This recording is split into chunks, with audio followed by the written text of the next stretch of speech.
Boom! All right, ladies and gentlemen, we got an author for you today from Harem to serial killers, unveiling untold stories. We got a great guest for you today. Let's find out what she's all about. Let's get this one started. Here we go. Shut up and sit down. Look, a business can give you everything you want in life: prestige, wealth, freedom. It can also take everything away from you. This show is for those who are willing to take that risk. These are the real life stories of entrepreneurs. But before we start, I have one small favor to ask. Please leave a comment. It can be advice, critiques, tips, feedback, or share this with someone because your engagement is the most valuable and most powerful form of social currency. So thank you, and welcome to another episode of Business Buzz. All right, ladies and gentlemen, today's episode is going to be an inspiring and thought-provoking journey into the world of storytelling, resilience, and advocacy. Excuse me. Our guest is New York Times best-selling author, a memoirist, and a powerful advocate for adoption and women's rights. She has uncovered the darkest secrets of one of America's most prolific serial killers while navigating her own path of growth and redemption. So get ready for a conversation that will leave you introspective and empowered. Let's welcome to the show the incredible Jillian Lauren.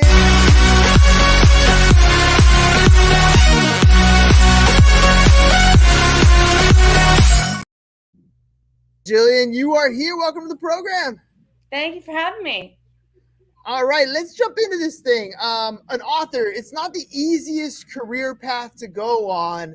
And I know there's a lot of my students here that have that creative outlet that they want to turn into some sort of career. Can you tell me what it was like for you becoming an author and making it a career? It is up, it is down. I always say if you have any other choice, take it. It is a really tough career, So for me, it's taken a lot of stuff that wasn't easy for me because I think if you gravitate toward being a writer, you're sort of someone who likes to sit in a room alone with a wall with yourself all day long. And, had to start like getting myself out there, projecting like you could have like just dragged me by the ear to do my TikTok. And now it turns out it's getting so much attention for the missing persons that I'm advocating for. So, I'm trying to work with all these mediums, be really open to it, and look for ways that, like, I have multiple avenues of creativity. And one of those is marketing, right? So if you're going to be a writer, I think it's very romantic to, say, be like I'm Emily Dickinson here with my notebook, and I would love that. But that's not how it's worked out for me. So I hustle.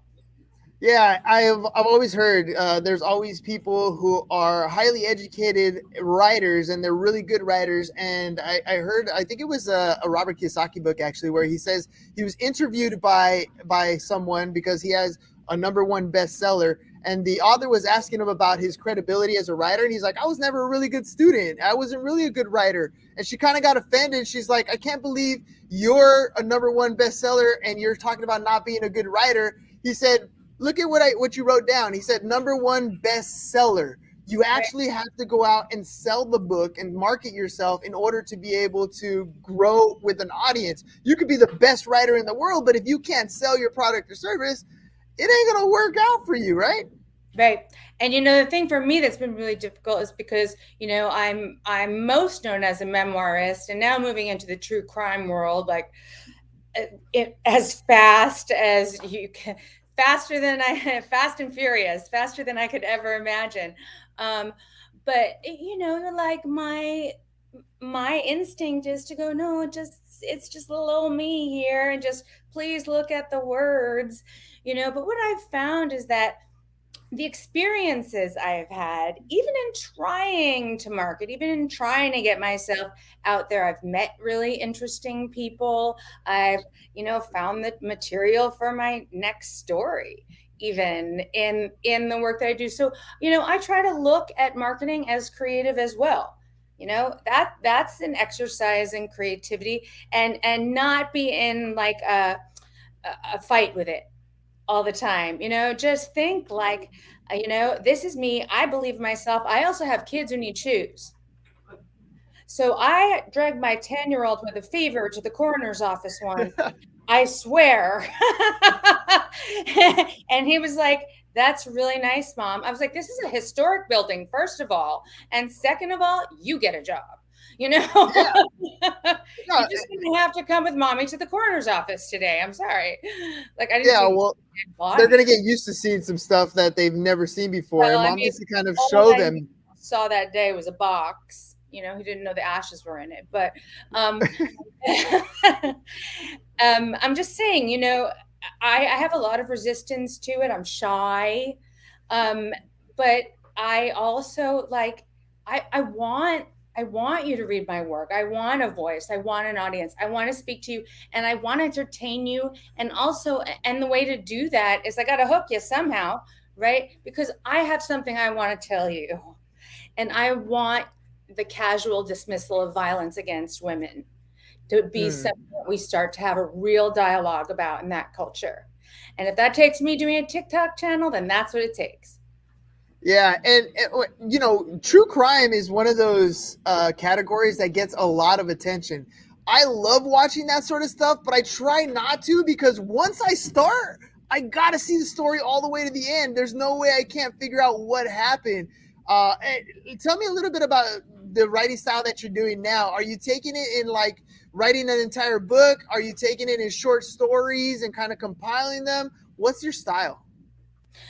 Well, this book, Behold the Monster, that we're talking about, my new book that just came out, actually has a very unusual style because it's part fiction and part imagination because I take different voices, you know. So I'm using things that are more literary and taking them into a genre that's also considered, you know, genre fiction or not as serious. And so, you know, I speak from the voice of the serial killer. I speak from the voice of the victims. I speak from the voice of the cops. And I did that through extensive, real hard journalism and research, but I take it into a little bit more of an imaginary place. So when you create the content that you're posting on your TikTok channels or things like that, are they segments from those particular characters? How are you doing the No, shorts and I'm stuff? not. No, not at all. What I'm doing is I mean, I wrote about. So this is just that was just the structure, right? The content of this is about the most prolific serial killer in American history, Samuel Little, and I just fell into that story because I was interviewing a cop about another story, and she told me something about an underreported serial killer, and I picked it up, and I thought, if I can put some heat on this. I know this guy has killed so many more marginalized women who have been ignored for 30 years. I know it. I can get in there and talk to him. Um, so, you know, what I did at that point was just take a pivot into the true crime world and uh, and learn to do the hard research and learn to talk to the cops and learn to talk to the Texas Rangers and the FBI and serial killers and then brought all my memoir work to the table too. And what I've been writing now is, well, I'm taking notes and I have ideas that I'm not going to share with you right this very second. Uh, but I have a few really good stories and I'm just following them little by little because I like to work slowly. And, you know, this was a long form piece. It took me 5 years. That's how I got the depth that I did and wrote the true book that I did. And I think ultimately, you know, we talk about marketing, we can talk about social media, we can talk about my TikTok channel, which is really me talking about these victims and Mm. trying to get interest in that. Also, I do book reviews, I do movie reviews. You know, I talk about violence. I talk about self defense. So it's a kind of mixture. All right. Well, let me ask you about the entire like the business model. So obviously you're Mhm. selling the book. You're doing some other things to generate revenue about that because at the end of the day, you got to pay the bills, right? Who's the target Oh, audience that you're going was after it here? Wall Who's Street? the Yeah, that is Jerry Maguire. Jerry Maguire did that Oh, I one. get it. Close, close, close. So who's your target audience? Who are you going after and how are you monetizing this? Um, I don't know. You tell me. Leave any suggestions in the comments. I mean, I try to monetize by really, not necessarily. I mean, I have a development deal to make it into a film, or well, a 5-part series. So that's fantastic. That could happen. That is a great way to monetize. Also, I speak. I'm a member of Mensa, so I'll go speak at a Mensa convention. I'll go speak at a crime convention, and I teach. I haven't taught in a long time, but I monetize creatively because even if this book is a #1 bestseller, and I have had okay, not a #1 bestseller, but I've had New York Times bestsellers too, and You can't handle the truth. Hey, that is a Few Good Men. That is. You got that one. um, but I love Aaron Sorkin. But I mean, I hustle every minute of every day. I am shucking and jiving, and and I'm going to do what I'm going to do because, I mean, if I could stop doing this, I would. It is hard to be an artist, but I'm also a fighter. I'm also a boxer. I'm an actual boxer, and I'm just a boxer in my heart. And so that's how I sell. But really, I think what's going to give this book legs is the quality of the work. Yeah, let's talk about that a little bit. Confronting a serial killer, you reveal some in-depth interviews with Samuel Little. He's like you said, one of the most prolific serial killers in American history. How did this experience kind of impact your understanding of justice, and what insights did it provide you about targeting some of these marginalized communities? Well, that's why I went in. Essentially, I mean, but the lessons I learned, I mean, the nuances were I could not have predicted. I thought that these women that ostensibly this cop, Mitzi Roberts, Detective Mitzi Roberts, I talked to, who put him away in the first place, said, I believe he killed many more women across the country. They were ignored and ignored and ignored. I've never seen a rap sheet like this in my life. When I saw his rap sheet, I cried. I cried. It's like 135 pages long. And I'm like, how did they have him? They had him. It's not like they couldn't get him. They had him again and again, and he kept killing. And he told me, it's because I said, well, I'm glad I didn't run into you one dark night. And he said, no, I didn't kill any women like you. I didn't kill any fancy New York writers or governors or senators. He's like, I picked women no one cared about. I picked drug addicts.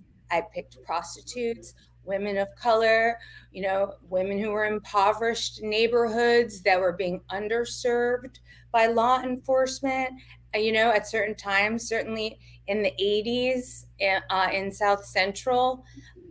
There were bodies turning up in dumpsters every morning, and they'd be called in by the patrol cops as an NHI, no humans involved. There's been a homicide, and it's an NHI, because these women were worth nothing. Now, the cops who are fighting now for cold cases and for these cases to be opened up again, because we have so much exciting forensic science advances, are reshaping social justice and law enforcement. Yeah, it's sad whenever you have to deal with any situation like that, and worse when they're Jane Does or people don't come to the forefront to kind of say, "Hey, I know this particular person. This person's missing." They're easy pickings, easy targets, and that's definitely not cool, because every human soul is worth something, and deserves at least the dignity of figuring out who or what did this to them. You also have adoption advocacy as a significant part of your journey. Can you shed some light on how adoption has shaped your life and influenced your writing, as well as your mission to return to some of these identities of the forgotten women, like these women that you're describing right now, that nobody came to their rescue, nobody came to identify them? How did the adoption advocacy kind of shape the way you're writing for those women? That's a very astute connection that not many people have made. Thank you for that. You're welcome. Yeah, I think that there's a certain compassion I have for the abandoned and the lost. And both my children were adopted. I was adopted. My brother was adopted. Like, I've been in this world, and I know how it's sort of, um, there's a fractured identity. And I saw this, and when I did a deep dive into the victims' lives, I saw this in so many of their lives as well. So, I feel like that was part of the heart connection with the victims for me. Also, I've been a victim of domestic violence, and so I think that that's why, I that's why I'm on this soapbox. I've never been on a soapbox before. I always sort of like just let my books sell themselves, but right now I am like, please buy this book. It's so important. It's so important that you hear these women's voices. Yeah, that identity, that fractured identity, it's very difficult to deal with. My little brother was adopted, and even though we were a really close family and there was a lot of love in the home, he still had to struggle with that fractured identity that Mhm. was with him until the day he passed away. So I'm going to ask you about that. Your work explores identity and, more importantly, the resilience of that. How do you hope that your stories resonate with readers and inspire them to navigate their own paths of transformation, whether they're adopted or not, but maybe struggling with those types of identity issues? Well, everyone's got something, right? And I think the thing is, we are that we are in charge of the narrative. We're in charge of our own narrative. Now, that doesn't mean we're in charge of the events that happened to us in our lives or will happen.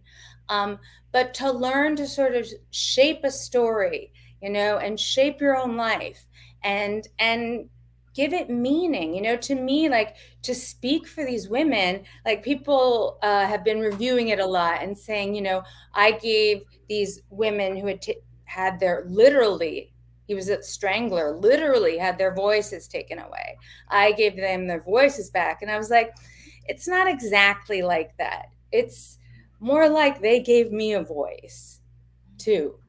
And, in giving me this meaningful kind of quest to give them their humanity and voices. I feel like when you speak to actors, especially method actors who really dive into some of these roles, it brings a different life into the character that they're developing because they're immersing themselves in those types of things. You write also about personal traumas and challenges that you were going through. How do you strike a balance between sharing your experience and maintaining your emotional well-being in the real world, even though you're kind of digging deep to write it in this fictional world that you're creating?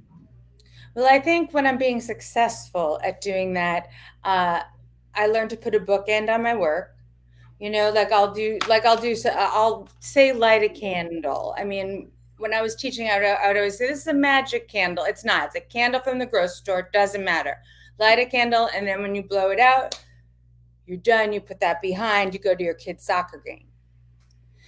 Because if you can't do that, I mean, then you don't get to go to your kid's soccer game and have the joy of your life in the moment.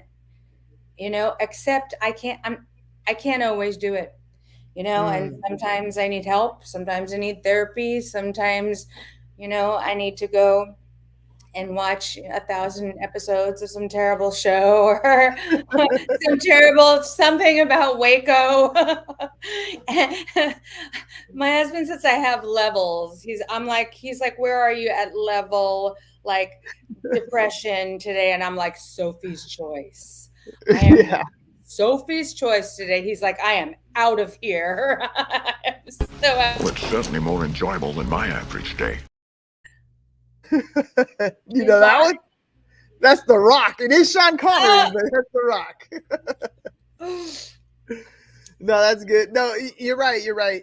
We all have those different levels that we're at, and dealing with the different aspects of what happens in our life and the traumas that we bring. It's just one thing to have to live through it. It's another thing to trying to bring it back up to make your writing that much better. I'd imagine that's difficult as is. It's You've like been. I have that, and then I have this, right? So, like, my time writing, I'm not gonna, like, just get off with you and then go like, oh, here, I think, blah, blah, blah, Yeah. I'm going to go, I'm going to have a snack, I'm going to have a breath, and I'm not going to have a cigarette. Um, but, um, uh, I'm going to take a little pause in between, and I'm going to sit down and make my ass right, because that's what I do.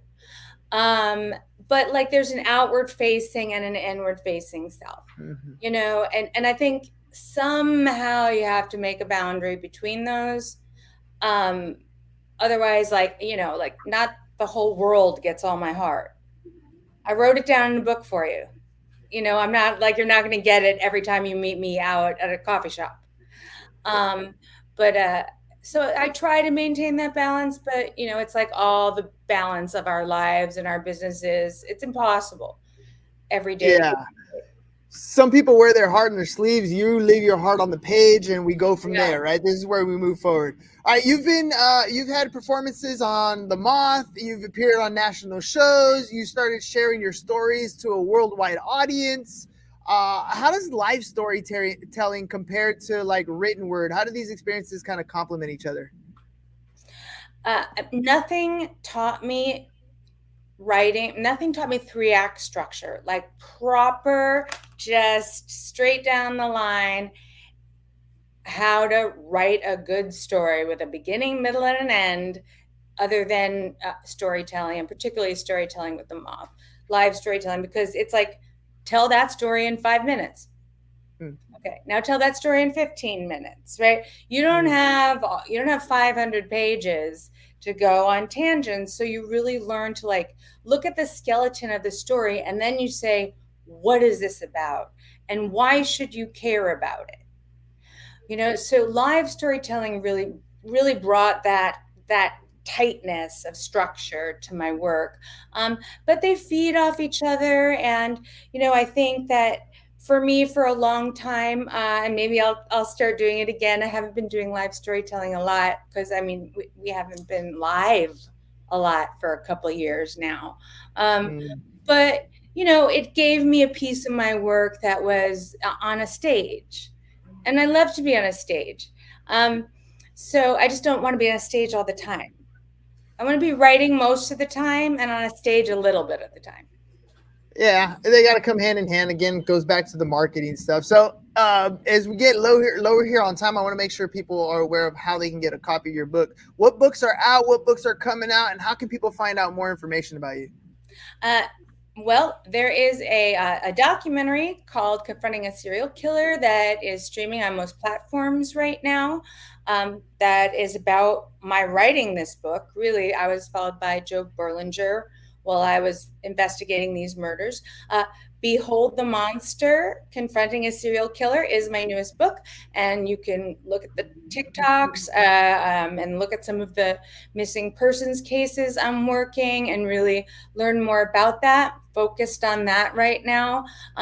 Please go out and take a look at it. My first memoir, Some Girls, My Life in a Harem, you can find anywhere. And that is about my relationship with the Prince of Brunei when I was a teenager. So, I've definitely had and Everything You Ever Wanted is another memoir about adopting my child from Ethiopia, and all these books are still in print and still available. And my novel Pretty. So I've definitely, Beautiful. I hop around. I have no lack of energy. That's good. That's good. Yes, We have another question about are you considering starting or making audiobooks using your own voice? Um, I I read uh, I read Everything You Ever Wanted, which was about adopting my son from Ethiopia, and that was really important to me. I had to audition for it, the whole deal. Um, but it was really important to me because that book's a gift to my son. And so when if he ever like listens to it, I wanted it to be my voice. This book, I didn't think it was appropriate that it would be my voice. It just didn't seem right. Like I have chapters that are in Sam's voice, and Mhm. it was cathartic to write them, but I didn't want to read them. like I've heard that voice too much. I needed somebody else to interpret it. So, I let them handle it. And, sometimes you just have to hand it over and let your work breathe out in the world and see what happens. Yeah, no, 100%. Again, thank you very much for coming on the show, Jillian. One more time, ladies and gentlemen, website scrolling across the bottom. It's JillianLauren.com, JillianLauren.com. You can get a copy of all the different books that she has out there, the memoirs, even her newest book that's coming out here really soon. Yeah, Jillian, Behold the Monster. Check it out. Yeah, Behold the Monster. So make sure you guys check it out. Story about a serial killer, probably the worst serial killer in American history. So make sure you guys check it out for sure. JillianLauren.com. Jillian, thank you very much for coming on the program today. Ladies and gentlemen, we'll catch you guys on the next one. Peace. And we're out. It's over. Go home. Is your business in need of marketing? Try starting a podcast. But not just any podcast. Podcast like a pro. We can show you how to take your business from being invisible to becoming a brand people trust. Go to www.businessbros.biz